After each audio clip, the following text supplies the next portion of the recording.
মিষ্টি বানানো কিন্তু খুব একটা সহজ ব্যাপার না এবং সচরাচর আমরা যারা গৃহিণী তারা কিন্তু মিষ্টি বানাতে যাইও না। আজকে একটু বাধ্যই হলাম মিষ্টি তৈরি করতে। আসলে কি হয়েছে, বাড়ি থেকে আমার মা 5 লিটার দুধ নিয়ে আসছিল, কিন্তু বিশেষ গরমের কারণে দুধটা আসলে কিছুটা হালকা ফেটে গিয়েছিল। তাই তো এটা ভালো করে জাল দিয়ে ছানা তৈরি করে নিচ্ছি। যেহেতু অনেকগুলো দুধ এবং এতগুলো দুধের ছানা কি করব বুঝতে পারছিলাম না, আর ফ্রিজে রেখেই বা কী করব। তাই তো আস্তে আস্তে করে সব দুধগুলোকে কিন্তু আজকে আমি জাল দিয়ে নিচ্ছি। প্রথম দিন অবশ্য আমি বুঝতে পারিনি, তাই 2 লিটার এবং 1 লিটারের বোতলগুলোতে আমি দুধ ঢেলে ঢেলে ফ্রিজে রেখে দিয়েছিলাম। তো এখন সেই দুধগুলো আজকে বের করে সময় করে নিলাম এই দুধগুলোকে কি করা যায়। যাই হোক, আমার ননদই সাজেশন দিল যে ভাবি, দুধগুলো ফেলে না দিয়ে আপনি কিন্তু দুধগুলো দিয়ে মিষ্টি তৈরি করতে পারেন। হঠাৎ করেই আমার মনে হলো, আমি তো সব সময় ভালো দুধ দিয়ে ছানা কেটে মিষ্টি তৈরি করেছি, কিন্তু নষ্ট দুধ দিয়েও যে মিষ্টি তৈরি করা যায় তা কিন্তু আমি আগে তেমন একটা জানতাম না। আসলে জানতাম না বললে ভুল হবে, ভাবতাম যে মিষ্টিটা হয়তো খেতে ভালো লাগবে না, কিন্তু এই দুধটা অত বেশি নষ্টও হয়নি, কোনো ফ্লেভারও আসেনি, যেহেতু হালকা দুধটা ফেটেছে। এই যে, অথচ এখানে বোঝাই যাচ্ছে না ছানা কাটার পরে যে এক্সট্রা মাঠাটা থাকে, ওই মাঠাটা দেখতেও কিন্তু দুধের মতো।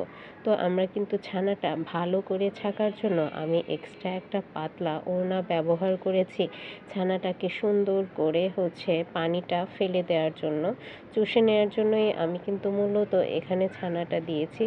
একটু ঠান্ডা পানিও দিয়ে নিলাম, যেহেতু ছানাটা এখনও বেশ খানিকটা গরম। এখন এটা ভালো করে আমি চিপড়ে নিব।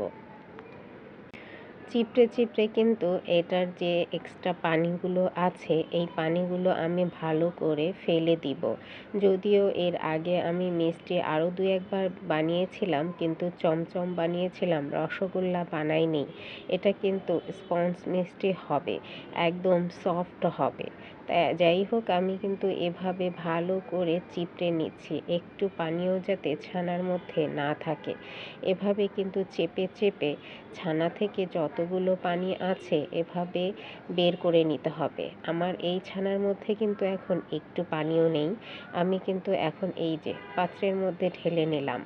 এই যে আমার ছানাটা, এই ছানাটা কিন্তু প্রায় হাফ কেজির মতো এখানে ছানা হয়েছে। এখন আমি হাত দিয়ে ভালো করে এভাবে চেপে চেপে আটার খামিরের মতো খামির করে নিব। অর্থাৎ এই ছানাটাকে এখন আমাকে আটার মতো করে ছেনে নিতে হবে, যেন রসগোল্লাটা গোল গোল হয় সেইভাবে করে। যতক্ষণ পর্যন্ত না হচ্ছে ততক্ষণ কিন্তু আমি এভাবেই করতে থাকবো। আমার ভিডিওর কিছু কিছু কাজ স্কিপ হয়ে গিয়েছে। এখানে আমি কিন্তু 1 চিমটি পরিমাণ বেকিং সোডা এবং কিছু পরিমাণ ময়দা এবং কিছু পরিমাণ গুঁড়ো দুধ অ্যাড করেছি। এখন এটা কিন্তু অনেক সফট হয়ে গিয়েছে।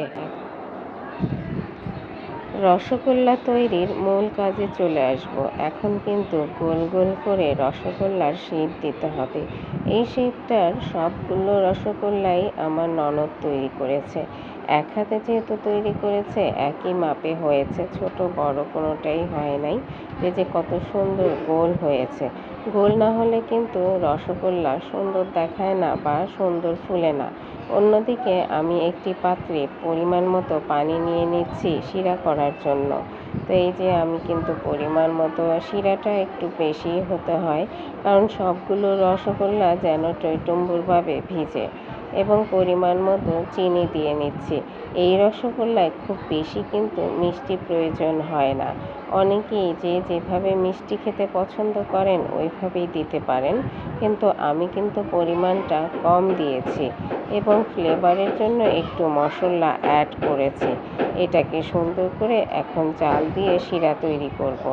একে একে করে রসগোল্লা কিন্তু তৈরি হচ্ছে। অন্যদিকে সবগুলো রসগোল্লা কিন্তু তৈরি হয়ে গেল, একদম একই মাপে সুন্দরভাবে হয়েছে, দেখতেই পাচ্ছেন। অন্যদিকে আমার শিরাটাও কিন্তু বলক হয়ে চলে আসছে এবং সম্পূর্ণভাবে হয়েছে। এক এক করে আমি সবগুলো রসগোল্লা শিরার মধ্যে ভিজিয়ে দিচ্ছি।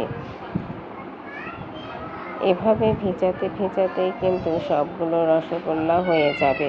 রসগোল্লা বানানোর পরে আপনারা চেষ্টা করবেন সাথে সাথে দিয়ে দেওয়ার জন্য, তা না হলে যে পাত্রে রাখার পরে একটা ভাঁজ চলে আসে। এই যে আমার সেই রসগোল্লার মধ্যে কিন্তু দেখা যাচ্ছে একটা ভাঁজ। অনেক দিন ধরেই কিন্তু আমি লং ভিডিও ঠিকঠাক মতো আপলোড করতে পারছি না। বাসাতে প্রচণ্ড রকমের ঝামেলা, সবসময় মেহমান লেগেই থাকে, পাশের বিল্ডিংয়ে কাজ চলছে। সব কিছু মিলিয়ে কিন্তু একটা বিভিন্ন রকমের সাউন্ড থাকে ভয়েসে। আমার এই ভয়েসেও নিশ্চয়ই পাচ্ছেন। যাই হোক, আমার কিন্তু সবগুলো মিষ্টি দেওয়া হয়েছে। কিছুক্ষণ রেখে দেব এভাবেই আমি। কিছুক্ষণ রাখলেই কিন্তু এটার আসল যে স্বাদ বা কাজ হয়ে যাবে। এই যে আমার কিন্তু রসগোল্লা তৈরি। এখন সফট সফট স্পঞ্জ মিষ্টি খাওয়ার জন্য তৈরি থাকবে সবাই। এটা কিন্তু একটু ঠান্ডা হলেই খেতে কিন্তু দারুণ। কিন্তু এইভাবে গরম গরম রসগোল্লাও কিন্তু দু একটা খেয়ে ফেলেছে সবাই স্বাদ টেস্ট করার জন্য।